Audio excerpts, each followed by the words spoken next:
Friends, merry talks എന്ന ഈ ചാനലിൽ ഇത് 8ാമത്തെ വീഡിയോയാണ്. ഇന്നത്തെ ടോപ്പിക് ലേണിംഗ് ഡിസോർഡർ. സമൂഹത്തിലെ 6% വരുന്ന കുട്ടികൾ നേരിടുന്ന ഒരു പ്രശ്നമാണിത്. ഈ പ്രശ്നം വളരെ നേരത്തെ തിരിച്ചറിയാനായാൽ അത്രയും നേരത്തെ നമുക്ക് ആ കുട്ടികളെ സഹായിക്കാനാവും. ഇത് കൃത്യമായി തിരിച്ചറിയപ്പെടാനാകാതെ പോയാൽ ഇവർ കൗമാരപ്രായത്തിൽ എത്തുമ്പോഴേക്കും ഇവർക്ക് സ്വഭാവ വൈകല്യങ്ങൾ കണ്ടുവരും. അതായത് കണ്ടക്ട് ഡിസോർഡേഴ്സ്, അക്രമ സ്വഭാവം കാണിക്കുക, ചെറിയ ചെറിയ മോഷണങ്ങൾ നടത്തുക, സിഗരറ്റ് വലി, മദ്യപാനം ആരംഭം തുടങ്ങുക, അതായത് വീട് വിട്ട് ഇറങ്ങിപ്പോകുന്ന ചില സ്വഭാവങ്ങൾ കാണിക്കുക മുതലായവയാണ് ഇതൊക്കെ. ഗർഭാവസ്ഥയിൽ അമ്മയ്ക്ക് അനുഭവിക്കേണ്ടി വരുന്ന മാനസിക ക്ലേശങ്ങൾ ഇതിനൊരു പ്രധാന കാരണമായി എടുത്തു പറയുന്നുണ്ട്. ഒരു കുട്ടിയുടെ ബ്രെയിൻ ഡെവലപ്മെന്റിന്റെ 90% ആ കുട്ടിയുടെ 5 വയസ്സിന് മുമ്പാണ് നടക്കുക. 5 വയസ്സിന് ശേഷം ഒരു 10% കൂടെയുള്ള ബ്രെയിൻ ഡെവലപ്മെന്റ്സ് മാത്രമേ നടക്കുന്നുള്ളൂ. ആയതിനാൽ ഒരു 3 വയസ്സ് മുതൽ ഈ കുട്ടികളെ ശ്രദ്ധയോടെ നിരീക്ഷിച്ചു കഴിഞ്ഞാൽ മാതാപിതാക്കൾക്ക് തന്നെ കുട്ടിക്ക് ഏതെങ്കിലും രീതിയിലുള്ള പഠന വൈകല്യങ്ങൾ ഉണ്ടോ എന്ന് തിരിച്ചറിയാം. പഠന വൈകല്യങ്ങൾ പല വിധമാണ്. ഏതൊക്കെ വിധമാണെന്ന് ഇനി പറയുന്നു. ആദ്യമായി ഡിസ്ലെക്സിയ, അതായത് വായനാ വൈകല്യം, ഡിസബിലിറ്റി ഇൻ റീഡിംഗ് എന്ന് പറയും. അതായത് ഒരു കുട്ടി തപ്പിത്തടഞ്ഞു വായിക്കുക, അക്ഷരങ്ങൾ വിട്ട് വാക്കുകൾ പറയുക, ഒന്നും വായിക്കാതെ ചുമ്മാ നോക്കിയിരിക്കുക, ഊഹിച്ച് വായിക്കുക, വായിച്ചത് തന്നെ വീണ്ടും വായിക്കുക, അതായത് വായനയുടെ തുടർച്ച നഷ്ടപ്പെടുന്ന ഒരവസ്ഥ. ഇതൊക്കെയാണ് ഡിസ്ലെക്സിയയുടെ ലക്ഷണങ്ങൾ. പഠന വൈകല്യമുള്ള കുട്ടികളിൽ ഒരു 75% കുട്ടികളോളം ഈ ഡിസ്ലെക്സിയ എന്ന വൈകല്യം അനുഭവിക്കുന്ന കുട്ടികളാണ്. രണ്ടാമതായി ഡിസ്ഗ്രാഫിയ എന്ന ഒരു പഠന വൈകല്യമാണ്. അതായത് എഴുതാനുള്ള വൈകല്യം, രചനാ വൈകല്യം എന്നും പറയും. ഡിസബിലിറ്റി ഇൻ റൈറ്റിംഗ്, ചിഹ്നങ്ങൾ ചേർത്ത് അക്ഷരങ്ങൾ എഴുതാൻ കഴിയാതെ വരിക, എഴുതുന്ന അക്ഷരങ്ങൾ അങ്ങോട്ടും ഇങ്ങോട്ടും തിരിച്ചെഴുതുക, പിക്ക് പകരം ഡിയോ, ഡിക്ക് പകരം ബിയോ, സ എന്നുള്ള അക്ഷരത്തിന് പകരം ഡിയോ, അങ്ങനെയുള്ള വ്യത്യാസങ്ങളുമായിട്ട് എഴുതുന്നതാണ് ഈ ഒരു പ്രത്യേകത. പുസ്തകത്തിൽ നോക്കി ബുക്കിലേക്ക് നോക്കി എഴുതാനും അവർക്ക് കഴിയുകയില്ല.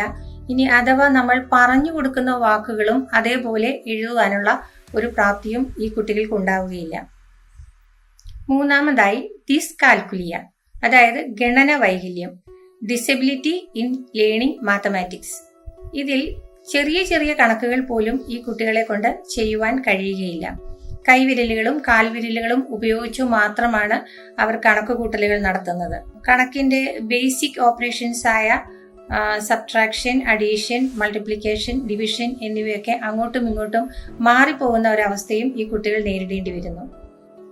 നാലാമതായി പറയുന്ന ഒരു വൈകല്യം ഡിസ്പ്രാക്സിയ, അതായത് മോട്ടോർ കോർഡിനേഷനിൽ വരുന്ന ചെറിയ തകരാറുകൾ, പേശി തകരാറുകൾ എന്നും പറയാം. അതായത് ഈ കുട്ടികൾക്ക് കൃത്യമായ രീതിയിൽ അവരുടെ കൈകാലുകൾ, കണ്ണ് ഇവ പ്രയോഗിക്കാൻ കഴിയില്ല. പ്രയോഗ വൈകല്യം എന്നും പറയാറുണ്ട്. കളികളിൽ ഏർപ്പെടുമ്പോഴും ചെറിയ ചെറിയ ചില സ്റ്റെപ്സുകൾ, നൃത്തച്ചുവടുകൾ വെക്കുമ്പോഴും അല്ലെങ്കിൽ മാർച്ച് ചെയ്യുമ്പോഴും ഒക്കെ ഈ പ്രശ്നങ്ങൾ അവരിൽ നിന്ന് നമുക്ക് കണ്ടു കഴിഞ്ഞാൽ തിരിച്ചറിയാൻ കഴിയുന്നതാണ്. ഒരു ഉദാഹരണമായി പറഞ്ഞു കഴിഞ്ഞാൽ, ടാപ്പിൽ നിന്നും വീഴുന്ന വെള്ളം കൃത്യമായി ഒരു ബോട്ടിലേക്ക് പിടിച്ചെടുക്കാനുള്ള കഴിവ് ഈ കുട്ടികളിൽ ഉണ്ടാവുകയില്ല. ബോട്ടിൽ അങ്ങോട്ടും ഇങ്ങോട്ടും മാറിപ്പോകുന്നത് പോലെ നമുക്ക് ശ്രദ്ധിച്ചാൽ കാണാവുന്നതാണ്. ഇപ്പോൾ പറഞ്ഞു കഴിഞ്ഞ 4 തരം പഠന വൈകല്യങ്ങൾ കൂടാതെ ADHD, അതായത് attention deficit hyper activity disorder എന്ന് പറയുന്ന ഒരു പ്രശ്നവും കുട്ടികളെ പഠനത്തിൽ നിന്ന് പിന്നോക്കാവസ്ഥയിലേക്ക് മാറ്റിക്കളയുന്ന ഒരു പ്രശ്നമാണ്. അതായത് ചില അമ്മമാർ പറയുന്നത് കേൾക്കാറുണ്ട്, എൻ്റെ കുട്ടിക്ക് ശ്രദ്ധയില്ല, ഓർമ്മയില്ല, പഠിക്കാൻ താല്പര്യമില്ല, മറവിയാണ്, ആകെ ഒരു പിരിവിരിപ്പാണ്, ഒരിടത്ത് അടങ്ങിയിരുന്ന് പഠിക്കാൻ കുട്ടിയെ കൊണ്ട് കഴിയുന്നില്ല. ഇങ്ങനെയൊക്കെ കേട്ട് കഴിഞ്ഞാൽ നമുക്ക് തീർച്ചയായും മനസ്സിലാകും ആ കുട്ടിക്ക് attention deficit hyper activity disorder ആണെന്ന്. ഒരിടത്ത് അടങ്ങിയിരുന്ന് ശ്രദ്ധയോടുകൂടി പഠനത്തിൽ ശ്രദ്ധിക്കാൻ കഴിയുകയില്ല, ഹൈപ്പർ ആക്ടിവിറ്റിയുമാണ്. അതിൻ്റെ ഇടയ്ക്ക് അവൻ ഓടി അങ്ങോട്ടും ഇങ്ങോട്ടും ഒക്കെ പോയി ഓരോരോ പ്രവൃത്തികളിൽ ഏർപ്പെടുകയും ചെയ്യുന്നു. ഇനി അടുത്തതായി ഇതിൽ തന്നെ ഒരു ADD എന്ന് പറയുന്ന ഒരു ഡിസോർഡറും കാണാറുണ്ട്. ഇതിൽ ഹൈപ്പർ ആക്ടിവിറ്റി ഉണ്ടാവുകയില്ല, അറ്റൻഷൻ ഡെഫിസിറ്റ് ഡിസോർഡർ ആണത്. അതായത് കുട്ടികൾക്ക് അറ്റൻഷൻ കൊടുക്കാൻ കഴിയില്ല. കുറച്ച് നേരത്തേക്ക് ഒരു ടോപ്പിക്കിൽ അല്ലെങ്കിൽ ഒരു ചെയ്യുന്ന ഒരു പ്രവൃത്തിയിൽ അവർക്ക് ശ്രദ്ധ കൊടുത്ത് ഇരിക്കാൻ കഴിയില്ലാത്തത് മൂലം അവർ പഠനത്തിൽ പിന്നോക്കം പോകുന്നു. ഇതൊക്കെ കുട്ടികളെ മറ്റു കുട്ടികളുടെ ഒപ്പം പഠിച്ച് മുന്നോട്ട് പോകാനുള്ള ഒരു തടസ്സപ്പെടുത്തലുകളാണ്. കുറച്ചേറെ സമയം എടുത്തിട്ടാണ് അവർക്ക് മുന്നോട്ട് പോകാൻ കഴിയുക. സാധാരണഗതിയിൽ മാതാപിതാക്കൾ ഈ പഠന വൈകല്യത്തെ ശ്രദ്ധിക്കാത്തത് മൂലം ഒരു 10-11 വയസ്സോടെ ഇവർക്ക് സ്വഭാവ വൈകല്യം കാണുമ്പോഴാണ്, സ്കൂളിൽ നിന്നുമൊക്കെ കംപ്ലൈന്റുകൾ വരുമ്പോഴാണ് ഇവർ തിരിച്ചറിയുന്നത്. കുട്ടിക്ക് സ്വഭാവത്തിന് വൈകല്യമുണ്ട് എന്ന് പറഞ്ഞാണ് ഇവർ കൗൺസിലിംഗിലേക്ക് എത്തുക. അപ്പോൾ നമുക്ക് മനസ്സിലാവും ഈ കുട്ടിക്ക് ലേണിംഗ് ഡിസോർഡറിന്റെ ഒരു പ്രശ്നം ഉണ്ടാകാൻ സാധ്യതയുണ്ട്. നമ്മളത് പരിശോധിക്കുമ്പോൾ അത് അങ്ങനെ തന്നെയാണ് കണ്ടുവരുന്നത്.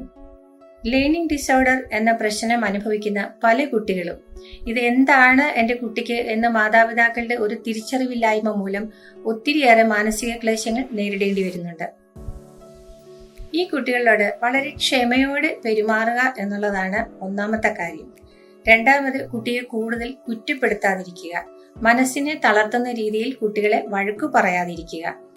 നാലാമതായി, കുട്ടികൾക്ക് ഒരു റെമഡിയൽ കോച്ചിങ് ആണ് ഏറ്റവും അത്യാവശ്യം. അതായത് ഇൻഡിവിജ്വൽ എഡ്യൂക്കേഷണൽ പ്രോഗ്രാം എന്ന് പറയും.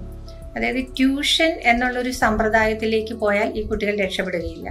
അവർക്ക് ഒരു പ്രത്യേക ശ്രദ്ധ കിട്ടേണ്ടത് ആവശ്യമാണ്. 1-to-1 ടീച്ചിങ് ആണ് ഈ കുട്ടികൾക്ക് ആവശ്യം. അത് കൊടുക്കണമെങ്കിൽ ആദ്യമായി ഈ കുട്ടി ഏത് സ്റ്റാൻഡേർഡിൽ നിൽക്കുന്നു എന്നറിയണം. അതിന് അവരുടെ ഒരു അസസ്മെന്റ്, അവർക്ക് ഏത് സ്റ്റാൻഡേർഡ് വരെയുള്ള കാര്യങ്ങൾ അറിയാം എന്ന് നമ്മൾ അറിഞ്ഞിരിക്കേണ്ടത് ആവശ്യമാണ്. ഈ കുട്ടികളെ അവർ ചെയ്യുന്ന കാര്യങ്ങളിൽ ഒരു പ്രോത്സാഹനം, അഭിനന്ദനം ഒക്കെ കൊടുക്കുന്നത് വളരെ നല്ലതായിരിക്കും.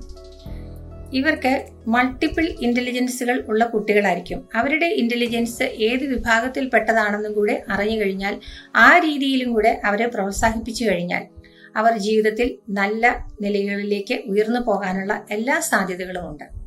അതുകൊണ്ട് പ്രിയ മാതാപിതാക്കളെ, നമുക്ക് എല്ലാവർക്കും നമ്മുടെ കുട്ടികൾക്ക് ആർക്കെങ്കിലും ഏതെങ്കിലും രീതിയിലുള്ള പഠന വൈകല്യങ്ങൾ ഉണ്ടോ എന്ന് ശ്രദ്ധിക്കുന്നത് നല്ലതാണ്. അവരുടെ ഇന്റലിജൻസ് ഏത് വിഭാഗത്തിൽ പെടുന്നതാണെന്നും കൂടെ തിരിച്ചറിഞ്ഞു കഴിഞ്ഞാൽ നമുക്ക് അവരെ കുറച്ചുകൂടെ ഫലപ്രദമായി അവരുടെ ജീവിത പന്ഥാവുകളിലേക്ക് നയിക്കാൻ കഴിയും. ഉടനെ തന്നെ അടുത്ത ഒരു വീഡിയോയുമായി ഞാൻ നിങ്ങളുടെ അടുത്തേക്ക് വരുന്നതായിരിക്കും. നന്ദി.